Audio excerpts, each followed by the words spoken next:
आत्मीय भाइयों एवं बहनों प्रणाम। आपको पुस्तक धन का सदुपयोग गायत्री मंत्र के वी अक्षर की व्याख्या पढ़कर सुना रहे थे। आइए पृष्ठ 5 से सुनते हैं। धन विपत्ति का कारण भी हो सकता है। इस प्रकार हम देखते हैं कि वर्तमान समय में संसार के अधिकांश लोगों ने धन के वास्तविक दर्जे को भूलकर उसे बहुत ऊंचे आसन पर बिठा दिया है। आजकल की अवस्था को देखकर तो हमको यही प्रतीत होता है कि मानव जीवन का सबसे बड़ा शत्रु धन ही है। यह स्वीकार करना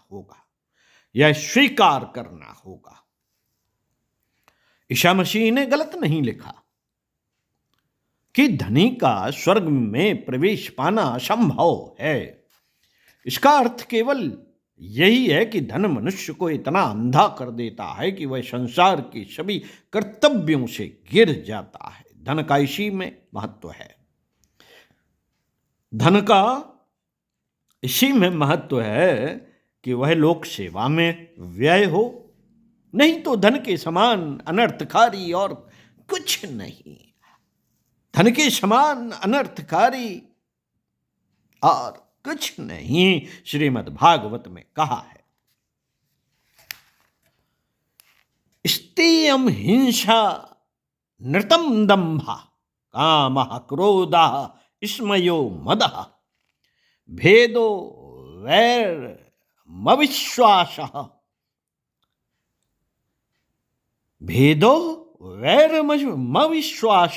संस्पर्धा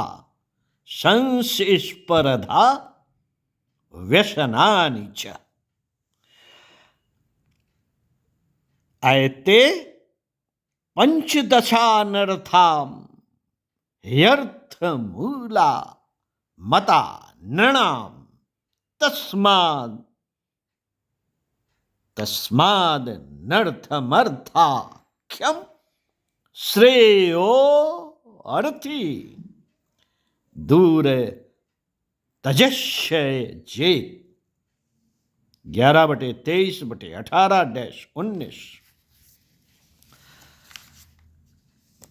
साथियों, धन से ही मनुष्यों में ये 15 अनर्थ उत्पन्न होते हैं। चोरी, हिंसा, झूठ, दंभ, काम, क्रोध, गर्व, मद, भेद, बुद्धि, वैर, अविश्वास, स्पर्धाम, लंपटता, जुआ और शराब।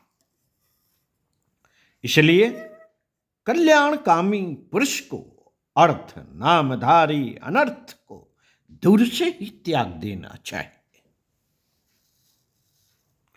आज संसार में बहुत ही कम लोग सुखी कहे जा सकते हैं। भूतकाल में हमारा जीवन काल रोटी कमाने में बीता, अब हमको समाज में अपना स्थान कमाने में बिताना चाहिए।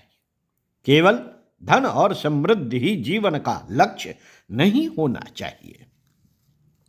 लक्ष्य होना चाहिए कभी भी दुखी न रहना।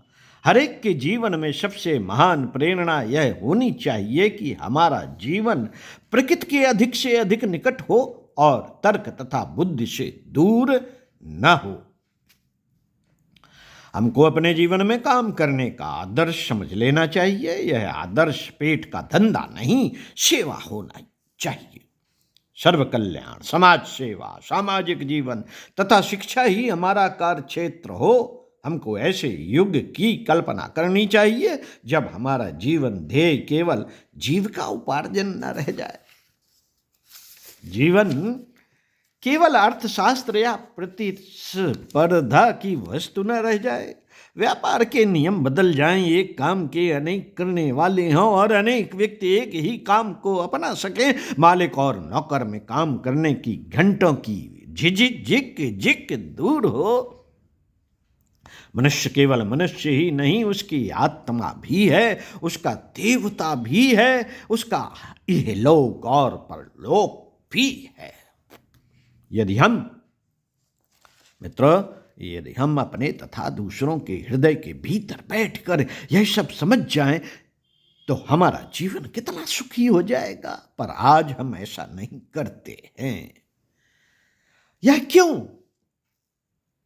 इसका कारण धन की विपत्ति है। धन की दुनिया में निर्धन का व्यक्तित्व समाप्त हो जाता है। जब तक अपने व्यक्तित्व के विकास का अवसर न मिले, आदमी सुखी नहीं हो सकता। यह सभ्यता व्यक्तित्व के विकास को रोकती है। बिना इसके विकसित हुए सुख नहीं मिल सकता। साथियों, सुख वह इत्र है जिसे दूसरों को लगाने से पहले अपने को लगाना आवश्यक होता है। यह इत्र तभी बनता है जब हम अपने एक कार्य को दूसरे की सहायता के भाव से करें। हमें चाहे अपनी इच्छाओं का दमन ही क्यों न करना पड़े, पर हमें दूसरे के सुख का आदर करना पड़ेगा। सुख का सबसे बड़ा साधन निस्वार्थ सेवा ही है। संसार में रुपए के सबसे बड़े उपासक यहूदी समझे जाते हैं, पर यहूदी समाज में भी अब धन के विरुद्ध जिहाद शुरू हो गया है। यरूशलेम मित्र संघ की ओर से चूज यानी पसंद कर लो शीर्षक एक पुस्तक प्रकाशित हुई, जिसका लक्ष्य है तुम ईश्वर तथा शैतान दोनों की एक साथ उपासना नहीं कर सकते। इसके लेखक श्री आर्थर ई जोन्स का कहना है कि न जाने किस कुघड़ी में रुपया पैसा संसार में आया, जिसने आज हमारे ऊपर ऐसा अधिकार कर लिया कि हम उसके अंग बन गए। यदि मैं यह कहूं कि संसार की समृद्धि में सबसे बड़ी बाधा धन यानी रुपया है, तो पुराने लोग सकपका उठेंगे। किंतु आज संसार में जो कुछ भी पीड़ा है, वह इसी नीच देवता के कारण है। खाद्य सामग्री का संकट, रोग व्याधि सब का कारण यही है। क्योंकि सुख की सभी वस्तुएं इसी से प्राप्त की जा सकती हैं, इसलिए संसार में इतना कष्ट है। जितना समय उपभोग की सामग्री के उत्पादन में लगता है, उससे कई गुना अधिक समय उन वस्तुओं के विक्रय के दांव पेच में लगता है। व्यापार की दुनिया में ऐसे करोड़ों करोड़ों नर नारी व्यस्त हैं जो उत्पत्ति के नाम पर कुछ नहीं करते। विपत्ति यह है कि आदमी एक दूसरे को प्यार नहीं करते। यदि अपनाने की स्वार्थी भावना के स्थान पर प्रतिपादन की भावना हो जाए, तो हर एक वस्तु का आर्थिक महत्व समाप्त हो जाए। आज लाखों आदमी हिसाब किताब बही खाते के काम में परेशान हैं, और लाखों आदमी फौज, पलटन या पुलिस में केवल इसलिए नियुक्त हैं कि बही खाते वालों की तथा उनके कोष की रक्षा करें। जेल तथा पुलिस की आवश्यकता रुपए की दुनिया में होती है।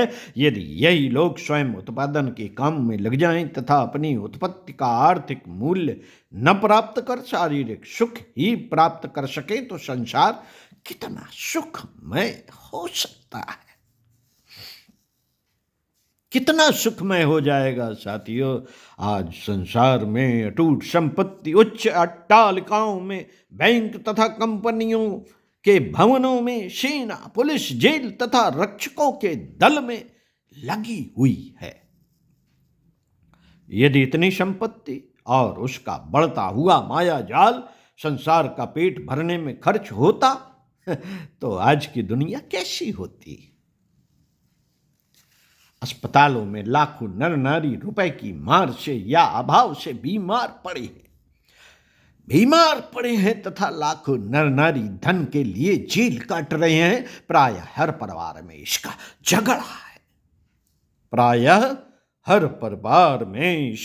झगड़ा है। मालिक तथा नौकर में इसका झगड़ा है। यदि धन की मर्यादा न होती, तो यह संसार कितना मर्यादित हो जाता। यह सत्य है साथियों, यह सत्य है कि संसार में पैसा एकदम उठ जाए ऐसी संभावना नहीं, पर पैसे का विकास, उसकी महत्ता तथा उसका राज्य रोका अवश्य जा सकता है। इसके लिए हमको अपना मोह तोड़ना होगा। स्वार्थ के स्थान पर पदार्थ, समृद्धि के झूठे सपने के स्थान पर त्याग तथा भाग्य के स्थान पर भगवान की शरण लेनी होगी। नहीं तो आज की हाय हाय जो हमारे जीवन का सुख नष्ट कर चुकी है, अब हमारी आत्मा को भी नष्ट करने वाली है। हमें सब कुछ खोकर भी अपनी आत्मा को बचाना है। साथियों, धन के प्रति उचित दृष्टिकोण रखिए। बात यह है कि भ्रमवश हम रुपए पैसे को धन समझ बैठे। स्थावर संपत्ति का नामकरण हमने धन के रूप में कर डाला और हमारे जीवन का केंद्र बिंदु, आनंद का स्रोत इस जड़ स्थावर जंगम के रूप में सामने आया। हमारा प्रवाह गलत मार्ग पर चल पड़ा। क्या हमारे अमूल्य श्वास प्रश्वास की कुछ क्रियाओं की तुलना या मूल्यांकन त्रैलोक की संपूर्ण संपत्ति से की जा सकती है? कारू का सारा खजाना जीवन रूपी धन की चरण रज में भी अल्प क्यों माना जाए? सच्चा धन हमारा स्वास्थ्य है। विश्व की संपूर्ण उपलब्ध सामग्री का अस्तित्व जीवन धन की योग्य शक्ति पर ही अवलंबित है। मानव अप्राप्य के लिए चिंतित तथा प्राप्य के लिए उदासीन है। हमारे पास जो है उसके लिए सुख का श्वास नहीं लेता, संतोष नहीं करता। वरन क्या नहीं है जिसके लिए वह चिंतित, दुखी व परेशान है? क्या नहीं है हमारे पास? साथियों, मानव स्वभाव की अनेक दुर्बलताओं में प्राप्य के प्रति असंतोषी रहना सहज ही स्वभावजन पद्धति मानी गई। प्राप्य मतलब जो हमारे पास है उसके प्रति असंतोषी रहना हमारा सहज स्वभाव है। मानव आदिकाल से ही मस्तिष्क का दिवालिया रहा है। आदिकाल से मस्तिष्क का दिवालिया रहा है। देखिए ना, एक दिन एक हष्टपुष्ट भिक्षुक, जिसका स्वास्थ्य और शरीर सबल अभिव्यक्ति का प्रतीक था, एक गृहस्थ ज्ञानी के द्वार पर आकर अपनी दरिद्रता का, अपनी अपूर्णता का बड़े जोरदार शब्दों में वर्णन सुना रहा था, जिससे पता चलता था कि वह व्यक्ति महान निर्धन है और इसके लिए वह विश्व निर्माता ईश्वर को अपराधी करार दे रहा था। अचानक ज्ञानी गृहस्थ ने कहा, भाई हमें अपने छोटे भाई हेतु आंख की पुतली की दरकार है। 100 रुपए लेकर आप हमें देवे। भिक्षुक ने तपाक से नकारात्मक उत्तर दिया कि वह 10,000 रुपए तक भी अपने इस बहुमूल्य शरीर के अवयवों को देने को तैयार नहीं।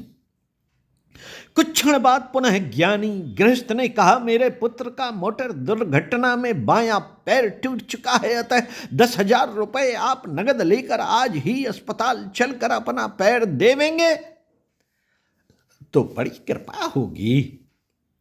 इस प्रश्न पर वह भिक्षुक अत्यंत ही क्रोधित मुद्रा में होकर बोला, 10,000 तो दरकिनार रहे, 1,00,000 क्या 10 लाख तक मैं अपने बहुमूल्य अवयवों को नहीं देऊंगा। और रुष्ट होकर जाने लगा। गंभीरता के साथ ज्ञानी ने रोककर कहा, भाई तुम तो बड़े ही धनी हो। जब तुम्हारे 2 अवयवों का मूल्य 50 लाख रुपए के लगभग होता है तो भला संपूर्ण देह का मूल्य तो अरबों रुपए तक होगा। तुम तो अपनी दरिद्रता का ढिंढोरा पीटते हो। अरे लाखों को ठोकर मार रहे हो, अतः जीवन धन अमूल्य है। मित्रों, हम अपना दृष्टिकोण ठीक बनावे। मिट्टी के ढेलों को, जड़ वस्तु को धन की उपमा देकर उसकी रक्षा के लिए संतरी तैनात किए, विशाल तिजोरियों के अंदर सुरक्षित किया। चोरों से, डाकुओं से, किसी भी मूल्य पर हमने उसे बचाया, परंतु प्रतिदिन नष्ट होने वाला हमारी प्रत्येक दिन अशोच क्रियाओं द्वारा घुल घुल कर मिटने वाला यह जीवन दीप बिना तेल के बुझ जाएगा। निर्वाण दीपे किम तैल्य दानम। फिर क्या होने वाला है जबकि दीपक बुझ जाए। हमें आलस्य, अकर्मण्यता आदि स्वास्थ्य को हानि पहुंचाने वाली दैनिक क्रियाओं द्वारा इस जीवन धन की रक्षा करनी होगी। व्यसन, व्यभिचार, संयमहीनता के डाकू कहीं लूट न ले। सतर्कता के साथ जागरूक रहना होगा। रुग्ण शैया पर पड़े रोम के अंतिम सम्राट को राजवैद्य द्वारा अंतिम निराशाजनक सूचना पाने पर कि वह केवल कुछ क्षणों के मेहमान है, आसपास के मंत्रियों में सम्राज्ञी ने कई बार मिन्नत की कि वे साम्राज्य के कोष का आधा भाग वैद्य के चरणों में भेंट करने को तैयार हैं अगर वे 2 घंटे जीवित और रखें। उत्तर था, त्रैलोक की संपूर्ण लक्ष्मी भी सम्राट को निश्चित क्षण से एक श्वास भी अधिक देने में असमर्थ है। क्या हमारी आंखों के ज्ञान की ज्योति बुझ चुकी है? क्या उपरोक्त कथन से स्पष्ट नहीं होता कि जीवन धन अमूल्य है, बहुमूल्य है तथा अखिल ब्रह्मांड की किसी भी वस्तु की तुलना में यह महान है? साथियों, इसका उत्तर हमें जरूर ढूंढते रहना चाहिए। आपको अगले वीडियो में धन के स्वरूप के बारे में पढ़कर सुनाएंगे। सुनते रहिए कुछ अच्छा और पढ़ते रहिए कुछ अच्छा। ओम शांति।